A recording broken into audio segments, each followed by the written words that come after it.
Hi, this is Intersections, where faith, business, and politics meet. I'm your host, Leon Finney, and today our guest is Michael A.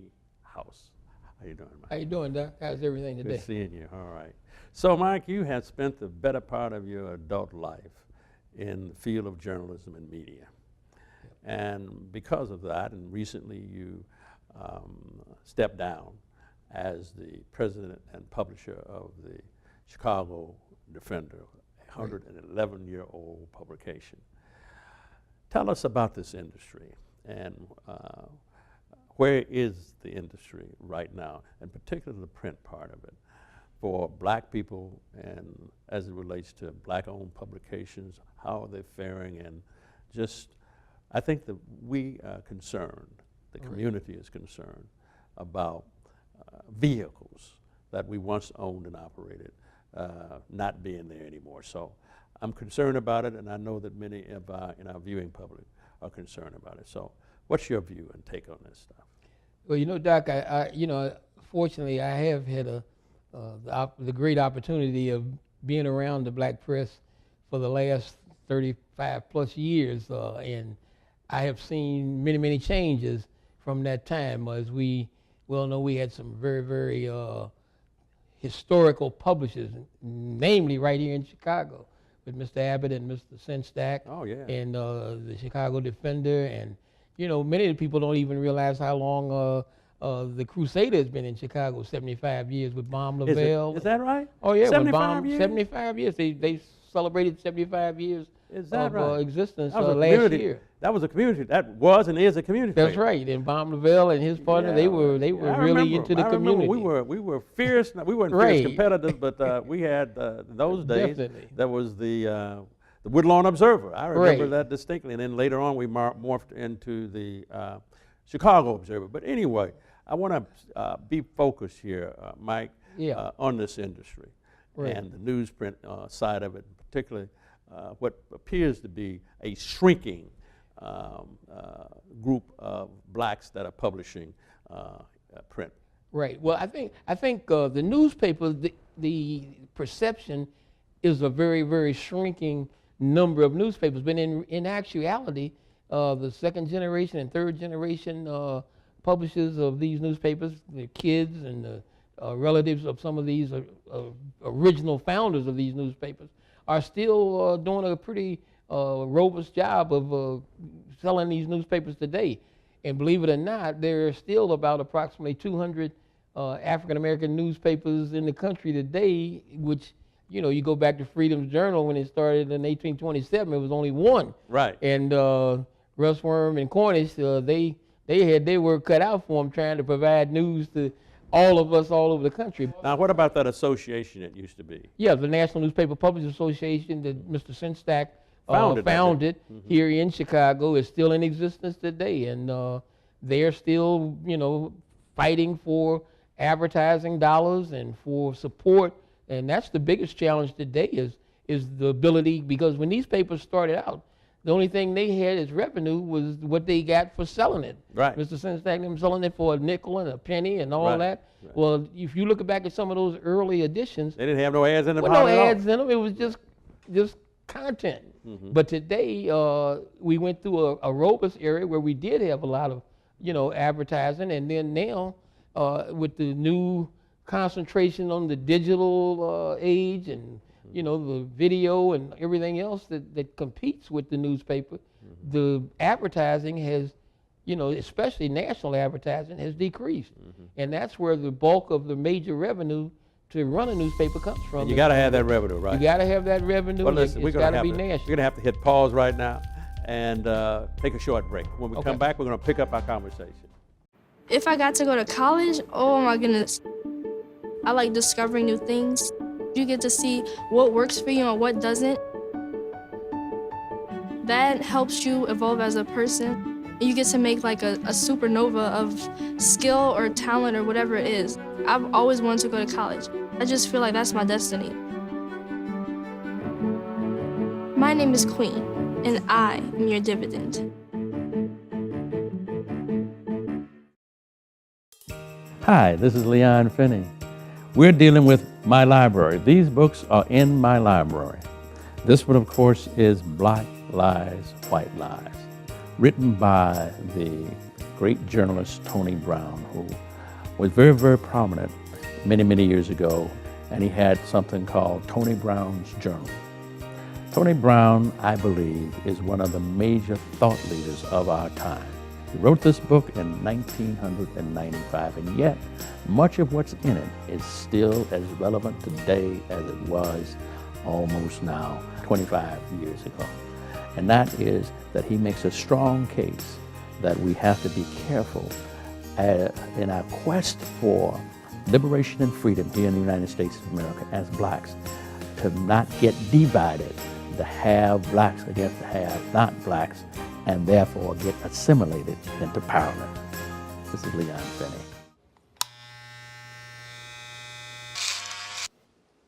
You've messed up your son's haircut. Mom? Do you A, try to fix it, Like it never happened.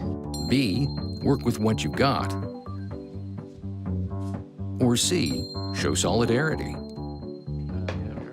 Thank you, baby. As a parent, there are no perfect answers. But you don't have to be perfect to be a perfect parent. Thousands of teens in foster care will love you just the same. As you think about the publication in this newspaper, one of the publications that you worked for over 10 years, essentially is gone. And I probably never thought to see the Ebony gone. Yeah. So what happened? And is this something in the industry or Well, Doc, I think that I'm talking about Ebony magazine. right, I know. Like you say, I spent 10 years in New York in the marketing and sales and advertising office for the Ebony and Jet. And the one key thing about not only newspapers but magazines as well, if you're not keeping up with the times and the things that are happening in the industry, and I think Jet more recently, a couple of years ago, more so than Ebony, they went to a digital edition, which they were trying to keep up with the times. They indicated, but you got to remember who your audience is, right. And the digital piece is more, directed at the younger millennium and the young people that that stay in communications with their cell phones and their computers and everything else, and they don't really embrace. That's the mobile device generation. Right, and that's what everything as far as communication is concerned. That's how they communicate. However, we still have a large part of our community, the African American community, that still embraces magazines and newspapers because they grew up on them and they still want, whether they're my age or in their 40s and 50s and 60s, they still embrace those print mediums. Yeah. And Jet just walked away from theirs, and I think they thought that the older generation of our community was going to pick up these computers and these cell phones and all that, but it didn't happen. And so they have had a real challenge to target younger individuals because they're in another whole millennium of the process of how they get their information. Do we think this, Mike, that there's no room for a Jet anymore, or was it just a miscalculation in terms of how to survive in these tough times? Now, my point is, what happened to us as it relates to being able to publish magazines like Ebony and maybe Jet? Was there something else that we missed, or what? Well, I think you got to look also at the leadership of the organization. The leadership of the organization when Mr. Johnson left, when he passed away, and then when Eunice passed away right close after behind him, it put into position new owners, new leadership. Yes. And Linda and Desiree, their mindset wasn't really totally on the print medium. They kind of shied away from it a little bit, and then they had some other things that they wanted to work on, like fashion, fair, cosmetics, which was still facing some challenges. So they kind of took their eye off the ball as it relates to the ownership and the growth of Ebony and Jet. And Jet, they just kind of pushed, like you say, off to the side and said, we'll just handle it on a digital basis. Well, the audience for Jet certainly was not the younger generation. Yes. It was more the older people that had grown up with Jet. So when they didn't have it, the ability to get it on the newsstands, then they kind of, just walked away from it. And as far as its viability today, I have no idea what kinds of numbers, but I do know Jet at one time, was about 60 pages and had about 20 full pages of advertising. I remember the Jet. I can remember the Jet when I got the Jet for the centerfold alone. Right. But anyway, we're going to have to take a short break, and we're going to be back. And when we come back, we'll continue our discussion with Michael A. House.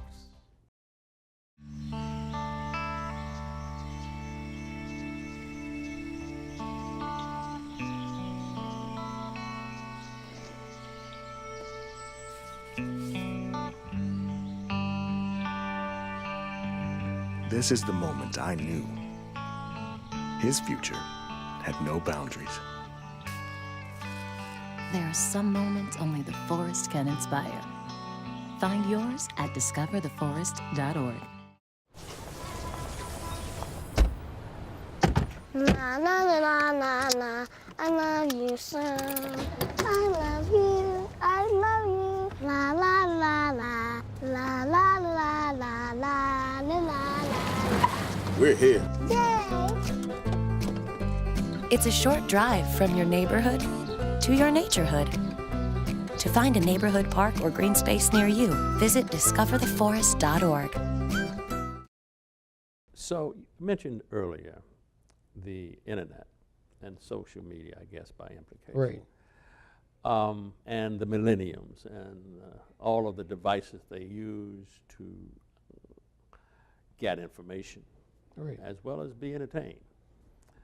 How has the mobile device, be it the iPhone or cell phone, iPad, and then of course the laptop, Right. how have they impacted, in your judgment, newsprint and publications such as those that you have worked for the better part of your life? Has there been some sort of negative or positive impact? Well, it certainly has been both. You've had a very positive impact in terms of the ability to reach more people, more people that they want to receive their message, and certainly it's categorized by age groups. And the younger audience certainly is 100% more engaged with the digital medium than our older population. And we have to be aware of that when we're out trying to sell these newspapers, and even in the areas of radio and television, there's been a change in terms of how people get their information and how they get their entertainment. So we've had to adjust. And one thing that most of the newspapers now have i.e. what we call a digital edition, where we can, the timing factor comes into play. Newspapers were always a weekly kind of a deal, and you had to wait a week before you can get some new news. Right. Well, now all of the newspapers pretty much, I'd say probably 90%, have a digital edition that comes out every day that helps fill the gap between Thursday to Thursday. So each day at 9 o'clock in the morning, they have their digital edition posted, and people can engage what's happened yesterday. We live in a fast world. What these things we've been faced with the police shootings and things. Well, you can't wait a week to tell the story and the impact it has on our community, in our community. And certainly we can't depend on the general market newspaper to give the kind of viewpoint that we want to see and hear. So now it's up to the newspapers to be able to give this information out on a timely basis. They can't wait a week to see it in the newspaper. They got to see it online at 9 o'clock in the morning. I do remember the key to publishing was ads. Oh yeah, no question. And the digital thing, naturally you reach more people, but what the corporations and what the companies are willing to pay to get that, because they can't, it doesn't have the longevity, it's quick, it hits, and then it's gone. It's gone. So, it's a lot less revenue generated from the digital editions. Yeah. So, but you know, and I would also say that we're going to, the next segment, we're going to try to talk about the majority newspapers, the papers that are owned by whites. But then, you know, you have some of those papers already coming out with 2 editions a day, or the digital. But anyway, I want to continue our conversation, but we have to take another short break. Okay. Hi, this is Leon Finney, and this is another moment in my library. This book here is written by T. Colin Campbell, and it's all about whole and rethinking the science of nutrition. And what that means? It means that in many instances, according to Campbell, how we live and what we live and how healthy we are depends upon what we eat and what we don't eat. Just for instance, who would think that you would have a bowl or a dish of kale greens in the morning? I would.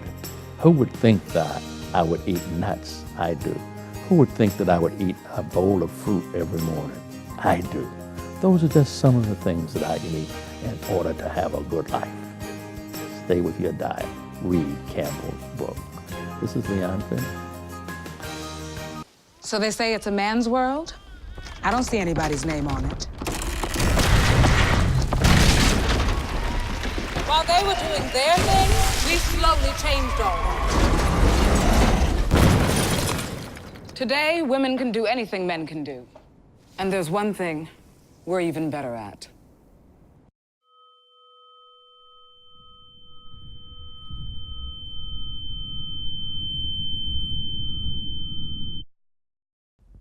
Mike, you talked a bit earlier, not only about the business side of publication, but you spoke of the challenges at this moment that all news media, in particular the media that blacks want to appreciate what's coming across. Right.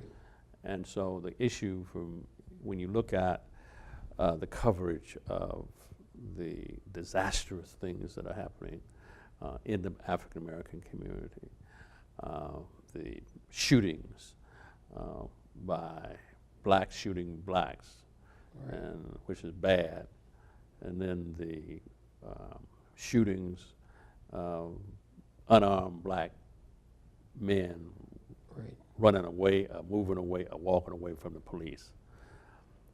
The question I have in my mind is, and I know that when I was publishing a paper, and I'm sure you too,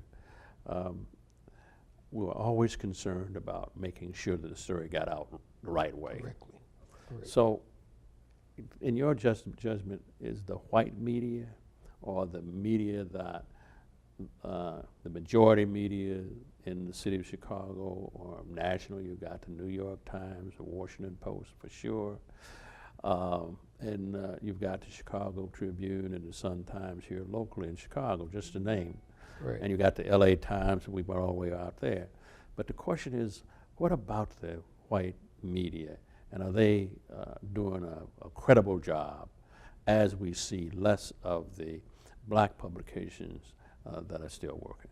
We really, as a community and as a people, don't really trust the position that we see in those general market newspapers. We still feel that we want to hear the story that we feel is more accurate and which has more truth and validity to it in the African American newspaper.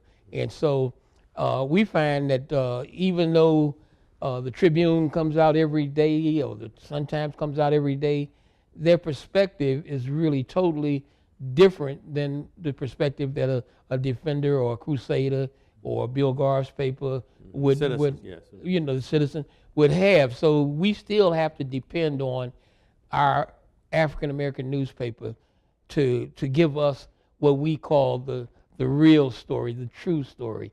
And that's really the value and why we still must continue to have the black press and very few radio stations that we have. Yeah. You know, and We're down on the radios. we're down on the radio. Kathy Hughes is, you know, facing a lot of challenges. She at one time had, you know, 80, 90 stations. Right. Then she may have luckily, 25 or 26, so even her support from, and again, she has to get her support for the operation through advertising as well. And when her advertising went down, then she had to sell stations and, had to cut back on her Had to sell coverages. assets. Had to sell assets. To pay operating costs. And we only got, Oprah's TV station, but that's really not news generated. It's more of a, an entertainment vehicle. It's not the hardcore news that we must, and that's the real challenge to our newspapers, is they still have to have reporters out there in the community. They've got to have, people that go out and get those stories and come back and tell them. And it's not that they can live on, columnists that are somewhere 1,000 miles away trying to write about something in Chicago. They can't do it. You got to have people here in Chicago out there covering the news for our community. And that's the value of the black press, is having that on the ground, right up in the community kind of coverage. The challenge, however, is how to make it work. That's right. In these tough times when Right. the cost of newsprint and the cost of staff continues to escalate, and yet you don't have the ability to draw the same amount of money Right. from an advertising base. But listen, we're going to take a short break, and we come back, we're going to wrap this up. Hi, this is Leon Finney, and this is In My Library. This is another book that I have read, and I found it to be very helpful. It's called The Third Wave, An Entrepreneur's Vision of the Future, written by Steve Case. And don't be too dismissive about this book. Steve Case is the founder of AOL, that's America Online. And in this book, he helps us understand how technology and communication will influence the future. He calls it the third wave. And guess what? Wave 1 started in 1995. Wave 2 started in 2005. And we're now into the third wave. It's a powerful book, insightful, about technology, communication, and how it will influence everything we do for the future. Take a look at this book, The Third Wave by Steve Case. This is Leon Finney.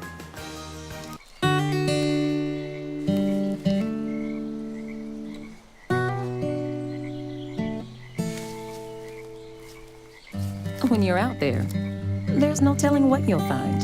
I see it, I see it. Oh, look at you. There are some moments only the forest can inspire. Find yours at discovertheforest.org. They said I have troll teeth. That my voice sounded like a possessed baby doll. That no one would ever love someone as stupid as me. That I was fat, ugly. Disgusting. The effect of bullying is potent. We will no longer be the silent majority. Now, when you see online bullying, there's something you can do about it. We're gonna take action with the I. I am a witness. I am a witness. I am a witness. I am a witness. I am a witness, and so are you.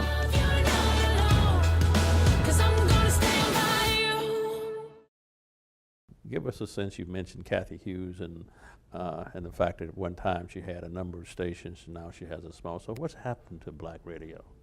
Well, in quite a few markets, we still have a African American local radio station in those markets, similar to what we have right here in Chicago. When Mr. Johnson had his radio station, it's still JPC, viable. I remember. Yeah, and Mootry and the people that ran it. It was a very, very good station. And then you still have, the morning show with Tom Joyner, and then you have people out in Texas. So there is still a radio presence. Now, they're facing the same kinds of problems that we have in the newspaper industry. I mean, you have a great station right here in Chicago with VON, Sure. And Heavily in debt, though. Yeah. Yeah, and they're facing a lot of issues and problems, And the good part about it is they're not traditionally just music oriented. They do get into the issues of the day. They have guests on to talk about some of the real problems that we have Yeah, not well, only in Chicago, Cliff but around Kelly, the country. Cliff Kelly is still a friend Right, of Cliff mine. is- Matt McGill, so Right. I get those guys. Yeah, and they get on there and they they talk have a about presence for black radio. Yeah, it's definitely still needed. And we because- don't want to shut it down either. with Right, this. right.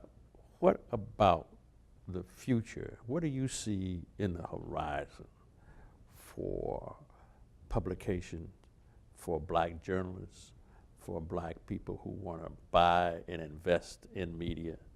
What would you advise the black community? We've got people who respect you, and if you had to put the resources to work to make sure that there was a vehicles to get our stories out, what would they be?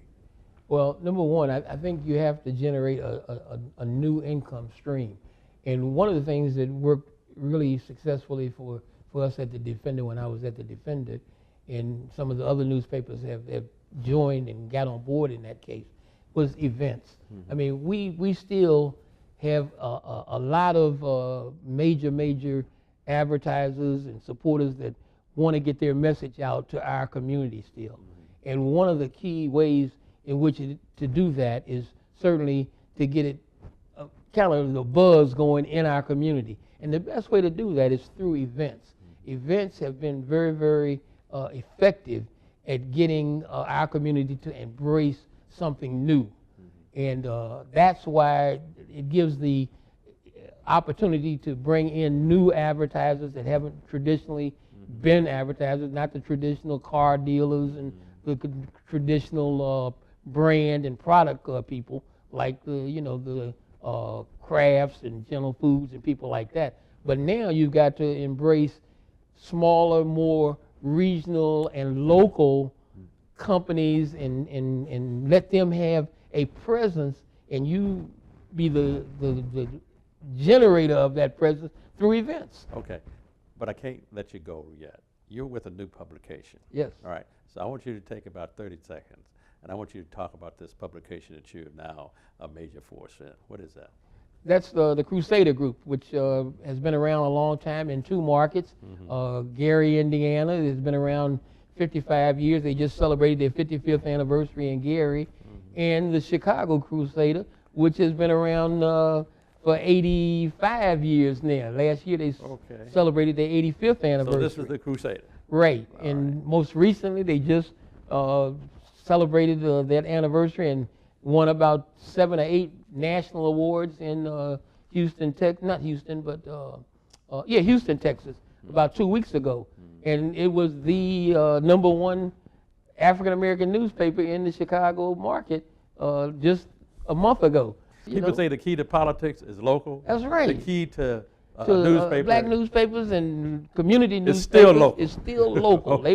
They want to see their kids and they want to see their grandmothers and who died last week and who was born and who's doing well. Right. So that's the key, and I think it's still a valuable asset in our community to have, and we're going to be here regardless whether we get the backing or not. Mr. Lavelle's going to find a way to get that paper out every week.